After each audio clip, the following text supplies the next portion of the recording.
can we maintain a successful marriage?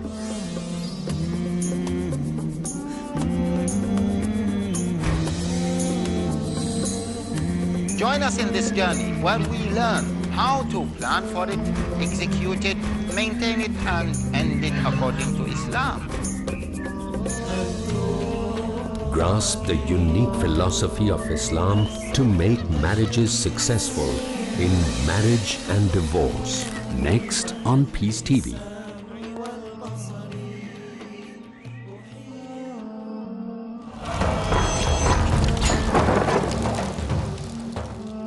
But I have faith in the Quran that Quran cannot be wrong, because scientifically, if you heard my lecture, 80% of the Quran is 100% matching with science.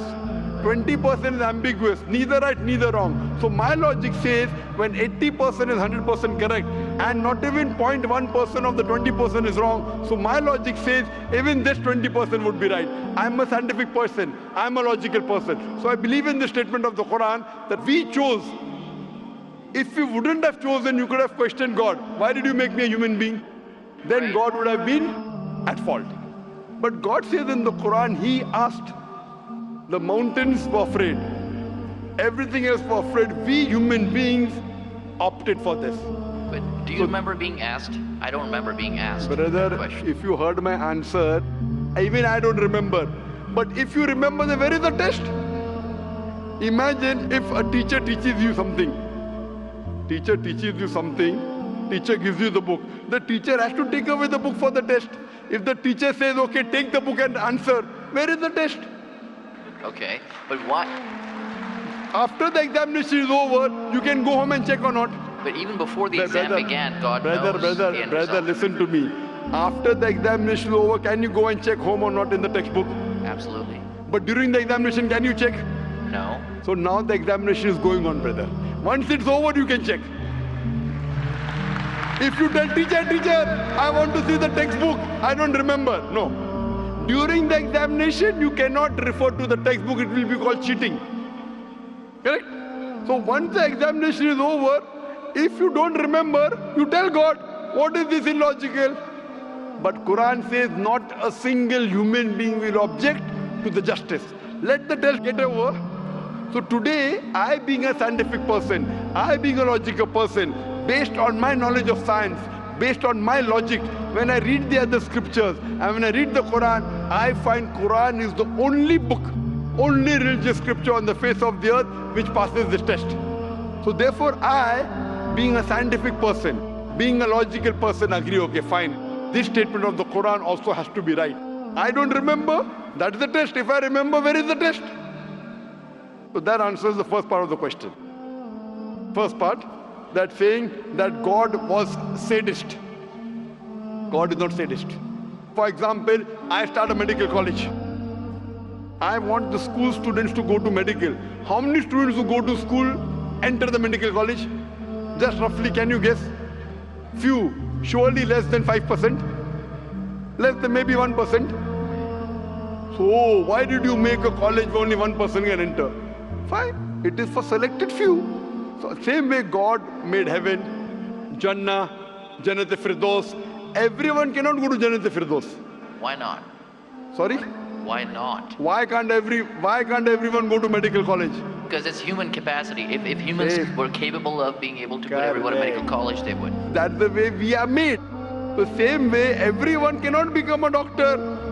Only those who have the capacity. Same way everyone cannot go to Jannat Firdaus, the high levels of paradise. We have to strive. God has given you capacity. If you don't follow His guidance, you cannot. If you follow His guidance, to go to Jannah is very easy. If you're intelligent, it's very easy. If you're intelligent and if you're truthful to yourself. But if you're not truthful to yourself, even a non-intelligent man can go to Jannah. Only thing, you should be truthful. God has given you different options how to follow Him. Some people think they are smart. I tell them they're extra smart. If they were smart, they would see it is crystal clear in black and white that this is the word of God. You have to follow it. That's the reason Francis Bacon said, little knowledge of science makes you an atheist. In-depth knowledge of science makes you a believer in God. So I wouldn't say God is sadist. I said we were fools who opted to undergo the test. Not God. God gave you an option. What you want to be, we chose. So we are responsible, not God. God is not a sadist, we are fools. That's what the Quran says. On the day of judgment, you'll come to know, inshallah, you and I both.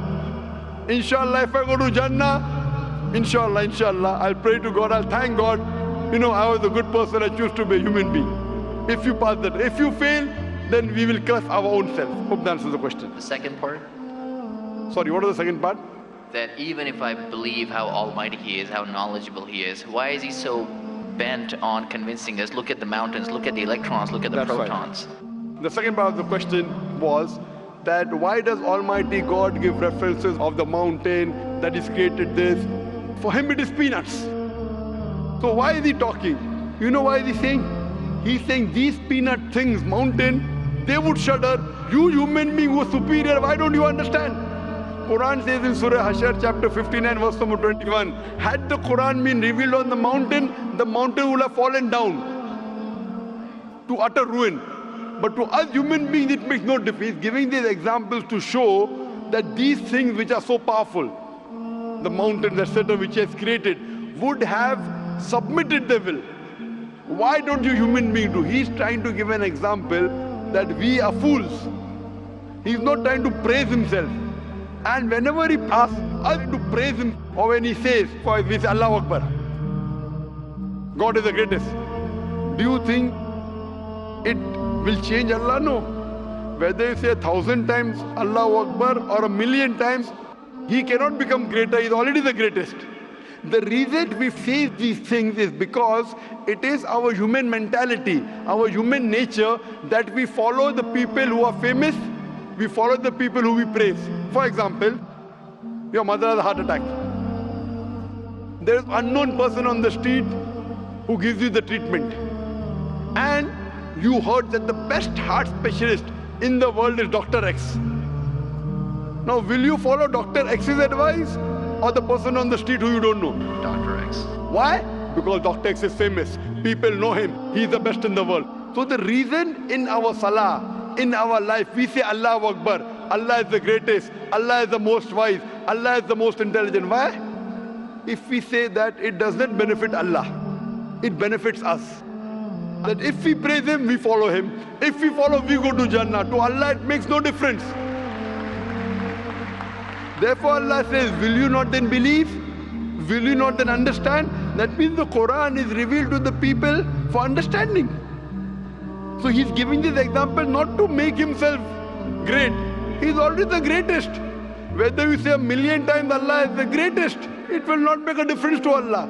He's telling it to you. Allah says in the Quran, Allah does not require you, you require Him. So when we praise Him, it is human psychology that the person you praise, person you talk great about, you tend to follow his advice. By following his advice, it will benefit you, it will not benefit him. He is already the greatest. He is already the merciful. So these are rules and regulations laid down. He is our creator. He knows our mindset. You are a student of science, correct? I am also a student of science. The moment I come to know, Allah mentioned these scientific facts which we came to know today, 50 years back, it increases my faith in Allah. Allah says in Surah Fussilat chapter 41 verse 53, Sanuri mayatina fil afaqi wa fi anfusihim hatta yatabayyana annahu al-haq. Soon we shall show them our signs in the furthest regions of the horizons and into their soul until it is clear to them that this is the truth. So Allah is giving these examples so that it benefits us. For Him, it makes no difference. It is benefiting us, so He is giving us a chance to follow Him so that we can go to heaven. Hope that answers the question, brother. I recognize His power and I understand He's amazing and all that He has done. But am I expected to be amazed at His achievements at creating this universe? Because for Him, it's like a 1-second job. Correct. Right. So for Him, which is 1-second job, when He tells you not to have alcohol, if you have alcohol, sure, but am I expected to be amazed at His creation? No, see, the thing is that He is not there to prove Himself better. If you believe that for Him it is peanuts, so will a person lie? No. So if He says don't have alcohol, you will not question him. No. Don't have pork, you will not question him. Yeah, but I'm not amazed at his creation because for him it's nothing. Compared to us, it's amazing. For him, it's nothing. Right. But compared to us, a person who can create the universe, when he tells me not to have alcohol, I immediately follow. Sure, I don't mind following him, but do I have to be amazed at his creation, as is said in the Quran? See, as you asked me the question, should I be amazed at the creation? Right. I would say, if I believe human being is a better creation, then yes, I'm amazed, and then I say, Alhamdulillah, he has made me better than that. So if I'm amazed, he made the mountains, he made the stars, he made the sun. But he made Zakir Naik also.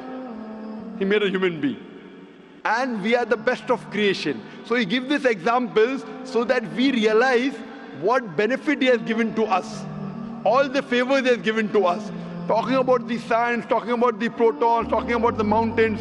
Finally he says, human beings are the best creation. So in comparison, we have to agree that our Creator has created this human body, the molecules, the DNA, the complex thing, which can never come by chance. So in this way, we are amazed at the creation of the human being. And then we submit to him. If you are not amazed, only by being amazed, we submit that he is our Creator, he is worth worshipping. No one else can do that. This is so that we worship him and we pass the test and we go to paradise. Hope that answers the question.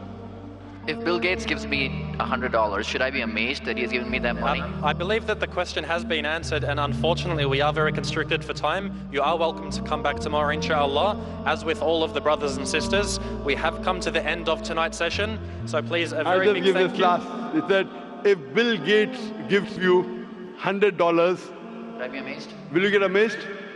Brother, the question is, why should Bill Gates give you $100?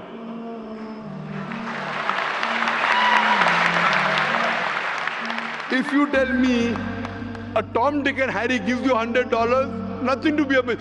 Bill Gates gave me $100. It's something that he gave you. Why did he give you? Why not somebody else? Why? The question is, why did he give you is the question. Okay. If some Tom, Dick and Harry gives you, if a man on the street gave you $100, Bill Gates. Got it. You got That's it, the no? answer. Got it. I got that. So now you're convinced, huh? Yes, absolutely. That is the answer. So inshallah, I hope that we'll come closer to Islam. So I should not be amazed at the fact that he's given me the money. I should be amazed it's him who's giving the money. Alhamdulillah. Got it. So it was worth the time extending. Alhamdulillah. May Allah reward our dear Sheikh, Dr. Zakir Naik. A big thank you to Dr. Zakir. Now, as I mentioned, just a reminder, we will have Dr. Zakir back again tomorrow night, inshallah, continuing with Ask Dr. Zakir. So if you missed out on your question today, make sure to come tomorrow, inshallah. We're going to be resuming the Dubai International Peace Convention at 10 a.m. tomorrow, inshallah. So we hope to see you all there. May Allah reward you and bless you all and protect you. Have a very good night. May Allah keep you safe. Wassalamu alaikum wa rahmatullahi wa barakatuh.